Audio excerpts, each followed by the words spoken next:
Well, I'm actually thrilled to be joined by Andy Hurry, or known as Sarge, in the cricket world. Andy, just tell us a bit about yourself. So former Royal Marine, spent 10 years in the Marines, ended up training as a Royal Marine physical training instructor, which I really enjoyed. Physical activity has been a huge part of my life.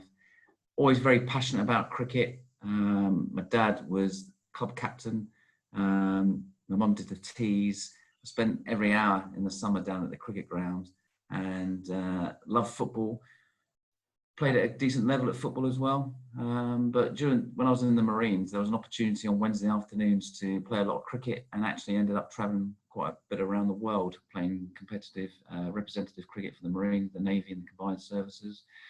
Never played first class cricket, but played a couple of minor county games for Suffolk, and fell into cricket when I decided to leave the Marines in 1999 and fell back on a level 2 qualification that I had. And the reality is I couldn't find a job anywhere else, and I had a qualification, ended up working for the Somerset Cricket Board, working with young people in primary schools, fell in love with coaching young people, and that led on to having an opportunity with a professional team in 2001 on a part-time basis, that then led to a full-time position as assistant coach, and then head coach in 2006, worked with the England under-19s Young Lions programme in 2014, and then returned back here at Somerset as Director of Cricket in 2017, and here I am. Mate, brilliant. And I've just enjoyed coming down to your environment. Snelly is just doing a great job down there with your academy. So you've travelled the world. There are some incredibly beautiful cricket pitches out there. Obviously, you're going to say Taunton is the prettiest, although it is actually very lovely with the church there in the background. But most beautiful cricket pitch, you think, on all your travels? Well, if I start at home first, Lords, I love going to Lords. There's so much history associated to it. It's unique in the way it looks. So I know I really enjoy going to London, to North London, and being at Lords. But traveling around the world, there's been a couple of grounds that I've really, really enjoyed. Cape Town, Newlands is amazing. The backdrop there is unbelievable. The people are so hospitable as well. I love the Caribbean, Barbados, been at Bridgetown. Again, there's such history associated to that, and the passion of the people there adds to the atmosphere. I enjoyed traveling to India. Cricket is a religion in India, and even though I really enjoyed, being involved with the England under-19 team at the Wankhede Stadium, it was actually going out into the city and seeing the vast number of people just playing cricket. And on one field, there must have been 8 games of cricket going on at the same time, where mid-off in one game was third man in another game. Overlap all the time. So, I've been very fortunate to travel all around the world, but Lords here in England, and probably Bridgetown and Barbados, really, for me. Brilliant. We went to see the archery at Lords during the Olympics, and it was just brilliant. A bizarre thing, like you say, just a place of such history, to see it transform like that, and it still kept because the archers came down from the pavilion. It was brilliant, absolutely beautiful use of the ground. Anyway, enough of that. So, mate, you know me. Parents, coaches will be watching this. You're a first team coach. You've dealt with lots of players over your time. When a player comes into your dressing room, what are the kind of qualities, character traits that get you excited in young players that you think, yes, this is going to be a young player that's going to be workable with? I think we're all drawn to talent. So what do we see? Their ability to pick length, move forward and back, their ability to hold good length as a bowler, their ability to get the ball off the straight, whether it's off the pitch or in the air, their athleticism. They're all things that we will automatically gravitate towards. But the key thing for me is the character. Are they asking questions? They don't just nod their head because, as a coach, suggests that you do something. Yeah, I'll do that. Actually, what we're looking for is someone going, why? How's that going to make me better? And if they're not clear of why it's going to make them better, and it might be that they've gone away and reflected on it, they actually come back and go, can we talk about this a bit more? I want to understand clearly how this is going to make me better. Okay, so I need to go from here to there. How are we doing that? What does that look like? And then do they bounce back when they're being challenged and they find some things difficult? Because when we're developing players, we're looking to stretch them all the time. We're trying to push them as much as we possibly can. And actually, we want to see how they respond to that adversity, their bounce back ability. Are they prepared to be resilient and work through some tough and challenging times? I remember working with one young player on the academy, and we're working against the short ball at pace. And he must have got hit 6 or 7 times. And, he ended up on the floor once, and he was fine. But he just wanted to get back up again. He just wanted to find a way, find a way, find a way. And sometimes it's exciting that you see some players working their own way through a problem. You're there to assist.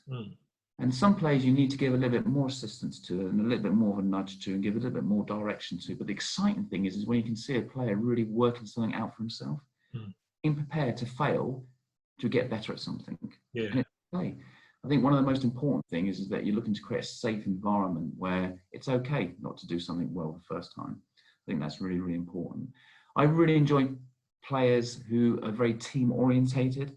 They need to be self-driven. They need to be a little bit selfish at times. But I like players who take care of their own business, do their bit, but actually really consider, the need of the team. I think that's really, really important. I really enjoy some physical attributes. I think if you want to play in a successful team, you look at all the best teams across any sport, they play more games than anybody else. So you have to be physically stronger to maintain those technical skills during the tough ends at the end of a season. So they're sorts of things that I really enjoy. So I'm just picturing, that's a brilliant list. I mean, that resonates a lot with what I think and feel already. But I'm just imagining a young 19-year-old has come into your dressing room. You might have been aware of them. You'd obviously had some conversations with them. You say something, and then at that point in their head, they're going, actually, Sarge, I'm not completely sure about that. How do we help kids, have that confidence in those academy years to be able to put their hand up and go, Sarge, actually, I'm not sure, or how do we work that through? Because part of me is also thinking, the young 19-year-old in the dressing room surrounded by, and your dressing room's got some very high caliber international players. There's a fine line between asking that question, isn't there, and looking like the cocky 19-year-old who's just going to come straight in and ask the question. So talk to me about the kind of coaching, parenting processes that you think help get a player to a healthy place of doing that. I think we're all very fortunate that through our lives as young people, there's been really influential mentors for us. Even if we don't see them as mentors, they could be, our parents, our friends, school teachers. And as we start to progress in sport, we become more aware of some of the other external support we can receive from coaches. And as we start to go through a county age group, we might be a little bit vulnerable when we first go into that environment. So having a conversation with someone else we trust, so a parent or one of our school coaches, is a first step until that relationship with that county age group coach starts to develop and we build trust.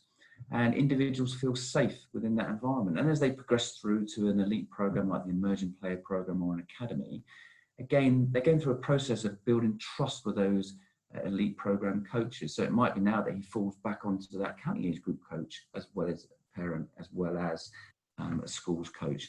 And then as they come into the professional environment, it's quite an intimidating environment, isn't it? You can have some international players in that changing room you look up to and they think, wow, he does everything right. But the reality is he doesn't. He's vulnerable as well. And, it's important that you can fall back then on the academy coach, as well as the county age group coach, as well as your parent, as well as your schools coach, until you start to build that relationship with the assistant coaches and the head coach within that environment, and also starting to build a relationship with players. We try to be quite proactive in encouraging our coaches to initiate building relationships. We also try and encourage our players, our senior players, to try and mentor some of our younger players coming through the system so they can start to build that relationship up. And normally what happens is players don't tend to say anything. They're going to bottle things up. And we want to encourage them to go to someone to talk to, whether it's inside our environment or outside, because that person might give them the insight on how to open up a conversation with a coach to discuss some challenges that individual's facing. But we like our assistant coaches and our senior players to have the knowledge to be able to have those conversations with those young players, to open up those sorts of conversations and say it's okay to go and speak to the side about it. It's okay to go and speak to the coach about it. Maybe tell a story about the journey they went through where they felt a bit vulnerable, but they then made that step. And actually it was okay. Brilliant. I love that, because I know that in a different sport of the top flight, in a team that's doing pretty well, the senior coach has a safe zone that anybody can come and speak to them. But I know, talking to the players, nobody goes and speaks to the coach. You know, it's there in name, but it's not there in practice. And it sounds like you've very strategically just put in just relationships, isn't it? It's human relationships. It's that human connection, that storytelling, that mentoring that helps. And I think, for me, that's the thing I think coaches don't often realise, is that players will fall back on parents all the way through their professional career. It will be the day that they around their retirement, they'll be phoning mum and dad whenever that retirement comes.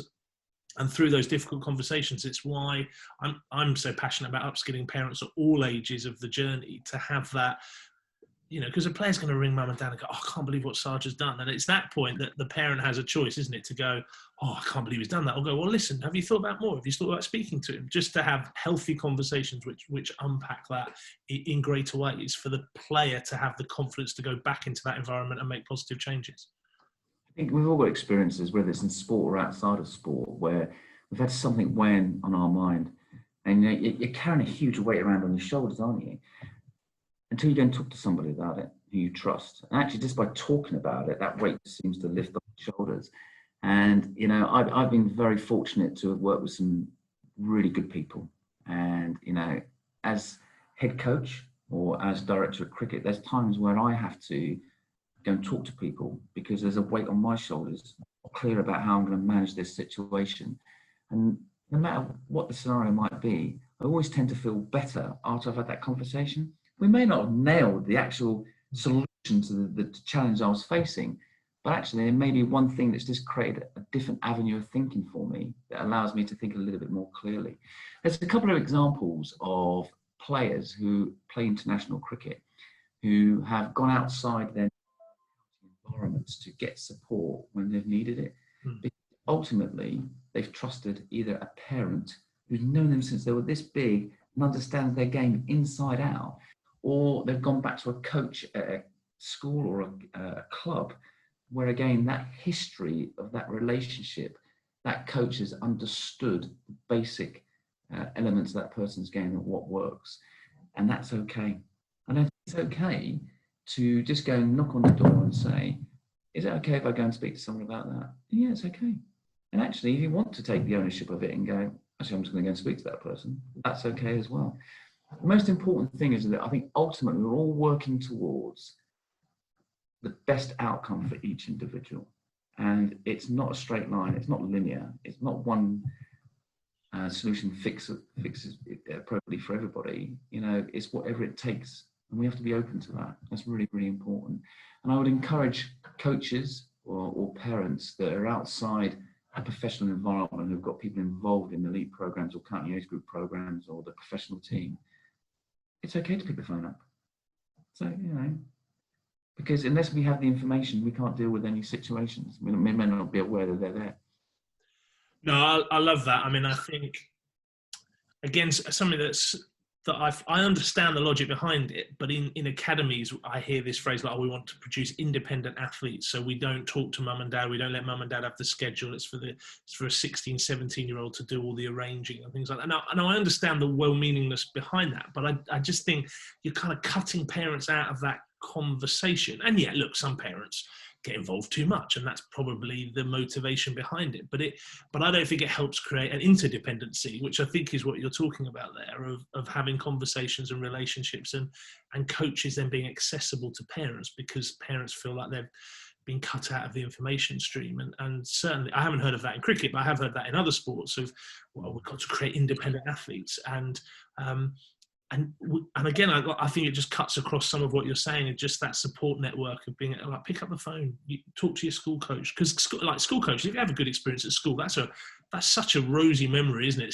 I mean, I think of the two guys who developed me when I was in my sixth form, and I still am in contact with them, and still once in a while we'll just ping an email to them going, oh, what do you reckon? What do you reckon? And they'll help me talk it through.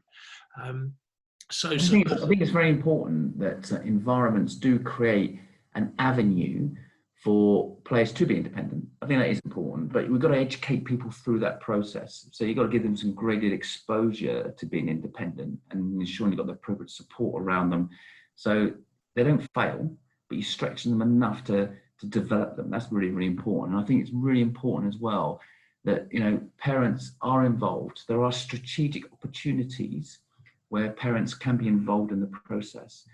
And, you know, I know Steve at Somerset's done a lot of innovative work now around trying to share the role of parents and how they can support players. And education is a really important thing. And I think if someone's unsure from a parental perspective or external coaching perspective about what role they do have to play within the league program, that's when you've got to pick up the phone. And I think most coaches and most heads of elite programs will be very open to having those conversations. And it's just all about understanding, isn't it? It's all about having the awareness of what each of our roles are within the process. Now, cricket, I mean, it's, you know, you live in a beautiful part of the world, but for younger cricketers, cricket gives them a long time in the car with parents. I mean, it's, you know, you can travel a long way for a cricket match, and you can bowl one over and be hit all over the place and taken off, or you can go out for a duck, you know, and travel a long way back. What would your top tips for parents be on those difficult long car journeys after what is perceived as a nightmare day at the cricket pitch? There's no doubt sport has so many ups and downs, and that's what I love it. I mean, we're aspiring to being more consistent, at being excellent in how we perform. But there's no doubt, as a parent myself, my son's now 15. He's been playing cricket since he was knee-high to a grasshopper. And there's been times where I've been walking around the boundary and I've been down in the dumps because in his first debut game, he was out first ball. And in his same game, he got a wicket with his first ball. So I went from very low to... Wow, yeah. And I'm thinking to myself as I'm walking around, wow, this is going to be an interesting challenge for me over the next few years with these emotional ups and downs. And consequently, we've spent huge amounts of time in the car, and I've actually played competitive cricket with him at club cricket. And there's been times where, you know, he's been really high on his performances. There's been times we've been really, really frustrated. And one of the things that I've learned through, you know, education is that I don't have to speak to him. Love it. I can actually just sit there in the car and we can just be silent. And actually what we might talk about is about what we're going to have for supper when we get home after the game, or what we're going to look to do next week, rather than trying to deal with, you know, difficult conversation when people are emotionally very charged. Actually, sometimes we've got to give young people credit that they will reflect. They will learn through their experiences. And there will be a time. Now, he might want to initiate a conversation. I've got to be ready to have that conversation with him. But if he wants to sit there and just be quiet, I think that's okay. But it is difficult because you actually want everyone to feel very, very good. So I've learned over the years to accept silence, but be there and be supportive. And that's really, really important. Yeah, and that is the challenge. And cricket does seem to offer those, like you say, the pits and the highs that you can. And one game, I mean, your son's perfectly illustrated the swing between those two there. But cricket, I mean, I do think cricket is a very brave sport for a young person to step out into the middle. You know, it takes some of the team sports, you're more protected by the team nature. Okay, maybe taking a penalty for the goalkeeper or the striker, but cricket, you know, it is a team sport. But when you've got the ball in hand or you're facing the ball, it is one-on-one at that moment, and you're very obvious. And so I think it does require that incredible parental safety net that you've just kind of took. That just, you know, I'll speak when you want me to speak, and I'll be quiet. And it's hard and parents do need to manage their own emotions and that. I do need to ask. I mean, playing with your own kid, that's such a thrill, isn't it? It is. I've started playing hockey with my 15-year-old, and it is. I can't think I've enjoyed hockey. I mean, it's rubbish level. It's the worst standard of hockey I've ever played in my life. When I reflect on how badly I'm playing, I feel terrible. But the actual joy of sharing that sport experience it has just been brilliant. How have you found it? Yeah, it's been amazing. I mean, how lucky am I in the fact that for 6 hours on a Saturday, I get to spend that afternoon with my son. I loved being outside. I love the game of cricket. He's passionate about the game of cricket as well. And over the last few years, he's really developed into a really good young man. But I've really enjoyed the banter. Like sometimes he's overwhelmed by what I can do on a cricket field, and sometimes he absolutely rinses me around how badly I've executed or got out to a certain delivery. But I love that. Brilliant, nice, great. And one of the things I've really, really enjoyed as well is one of the things I love about cricket. It is a team sport, so it's not just about how you do with the bat and the ball, but actually it's about enjoying your teammates' success, doing really well, getting a wicket or getting 50 runs, and also being around in that camaraderie. I've seen him evolve so much in that environment, and he's progressed now obviously into men's cricket as well. But it's great to watch be there firsthand and see him do something I didn't think he was capable of doing, and then a little bit later down the line doing something else I didn't think he was capable of doing. And watching him hit his first 6 in men's cricket was, an amazing, proud feeling for me as a dad. And he keeps wicket as well, and seeing some of the catches that he's taken, and I'm really pleased for him, but I'm really proud. Yeah, totally. But don't get me wrong, there's been times where I've been sickened that he's got out and hasn't gone on to get a big score and reach a landmark, and I really feel for him. That's all part of the learning, isn't it? And actually there's some things in cricket that help us deal with some things out in the real world, and we need to develop that resilience, and that's what cricket does. And we travel home in the car afterwards, we have a bit of banter, and sometimes he's had a good game, sometimes he hasn't had a good game, but it's allowed us to come together and share those experiences. And that's the one thing I keep coming back to, is that we're sharing experiences, whether they're good or bad. And it's definitely helped our relationship, without doubt. Yeah, I mean, I love that. I think one of I've really enjoyed it, but my son plays very differently. He's a lot fitter than I ever was, and he's a far better physical specimen than I ever was. But he plays a lot more edgy, whereas I always just was the joker at the back, joking around with the opposition. Whereas for Caleb, it's war, and that is not that I've learned to try and be comfortable with his mental approach to the game, because it makes me feel uncomfortable. It's not how I play. I do play with just a clown smile on my face. That's how I relate to it. So I play seriously, but he is very, very, he sits on the edge of that line sometimes. And when we have discussions, I've found I've just had to be really careful to think he's not you, Rich, and that's really okay. And he's developing, and some of the players you really respect have these character traits, and to just encourage him in that, and the joy of playing with him, just like you've just talked about, the banter, the fun. I mean, I'll never forget, I was injured halfway through one of the first games, and I came off, and he was totally out of his depth, and I just said to him, mate, you need to go and stand over there, you're at, that's where, and he turned around to me and went, you've got a whole business telling parents not to shout from the sideline, you're telling me what to do. And I was like, I'm on your team, mate, shut up and go and stand over there. It's different, I'm not at work right now. But it was just, and that's the kind of, he constantly reminds me of that, and I'm now coaching the side as well, which is again just a great privilege, because there's a bunch of really great kids coming through, and I love seeing that. How good would it be though if we got ourselves into a position where he was asking those questions? Where do you think I should be standing? That's the point I work to get into with my son now, is that he knows I've got an insight into cricket, and I encourage him to ask questions. So he's asking me the questions rather than me having to tell him. Yeah. Because I think the great thing is when I'm a parent watching from the sideline, as I did when he was much younger, I'm watching the whole game. I can see the positional plays. I can see he's out of position. Why has he bowled that delivery with that field? Why is he trying to hit the ball there, where that's where all the fielders are? What I've got to try and do is think of the right question and gets him to think about asking me the appropriate question. No, I love that. And I think one of the techniques we've used is I've tried to find him other people. He responds really well to people he perceives. So he's worked out. I mean, his uncles are all Marine, and he is contemplating that as a career, and he has physically kept, even in lockdown. I'm immensely proud of just how hard he has worked in lockdown to keep himself physically fit. And so when Dad's saying to him, mate, are you working too hard or whatever, just, how are you reflecting on that? I've got a teenager now, I know what I'm doing. I was like, okay, so here's a strength and conditioning coach that Dad knows. Why don't you have a chat with him?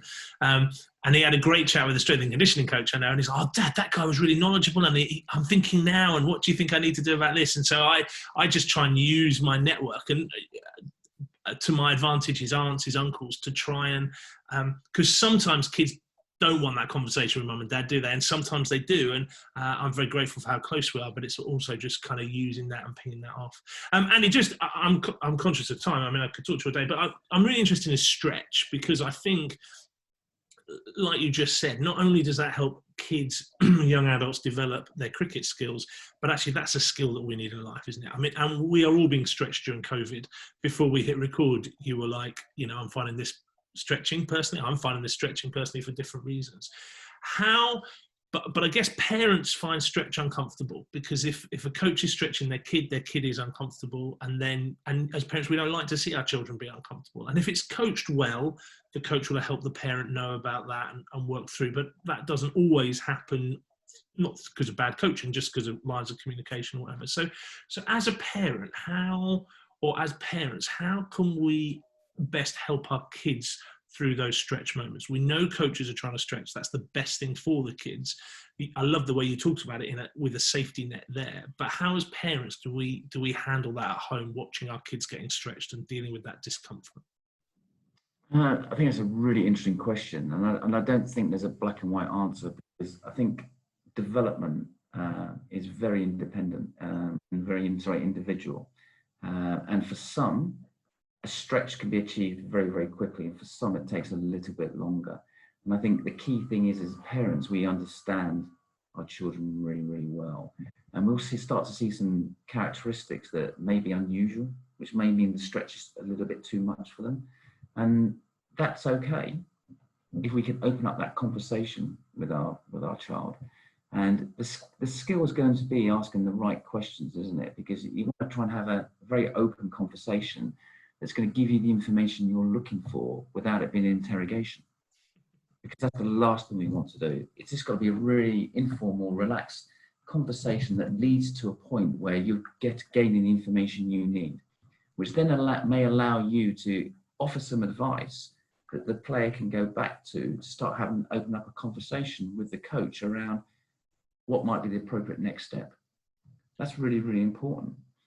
No, I love that. So, I mean, like you say, it's individual. It's not linear, like we've talked about before. It's about asking the right questions. And I think that's down to knowing your kid, isn't it? I've got the privilege of having 3 kids, and I know for each of them, I know when's not a good time to ask a kid a question. My youngest daughter's a gymnast. She turns 11 tomorrow. These balloons are for my wife's birthday. If people are sitting there wondering what the balloons for, it was her birthday last week. Anya's 11 tomorrow. But Anya is really proud of Dad and what Dad does in sport, but she's really cynical. And I love that cynicism, because she questions everything. So if I ask her a question after gym, and I know nothing about gymnastics, I love it. It's such a thrill to watch her and her teammates. She gets thrown around by 2 other teenagers. But if I'm like, how was your session? What was the best bit? What did the coach do that you thought was helpful for you learning tonight, or whatever? She'll be like, is this another question from one of your books? She just thinks I'm doing research for Non-Perfect-Dad. So I've just, I know, but she will saunter in an hour later and start coming to talk about the session, and we'll have a nice chat. But there's just something about, if I ask her that question, how was it? Did you have fun? She just assumes I've got work hat on, and I have to let her do that. My son, he will chat to me loads about sport, but if I ask him a question before 9 o'clock in the morning, it will not be a useful conversation. And so it's about noticing those things that you've talked about, and then thinking, when is a good time to ask my kid? When is our relationship normally at its most relaxed to be able to ask this question? And then what I really love about what you said was, it's about helping them go back to the coach.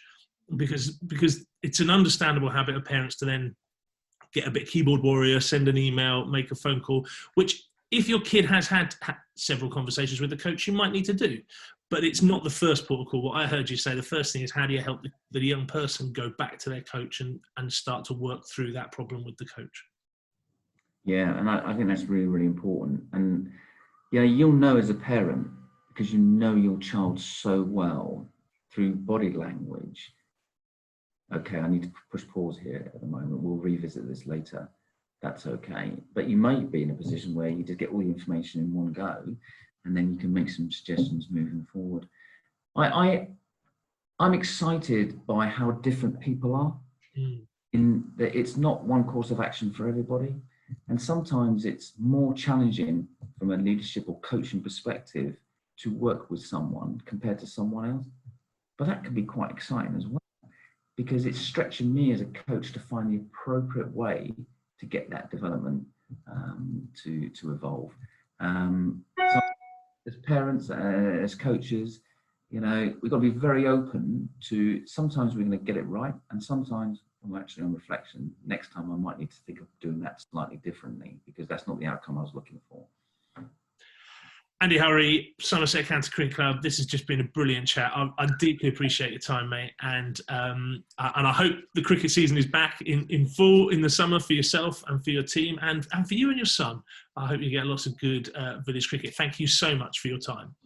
Good to see you, mate. Thank you. Brilliant. Right, I'll get my video going. Mate, that was so useful.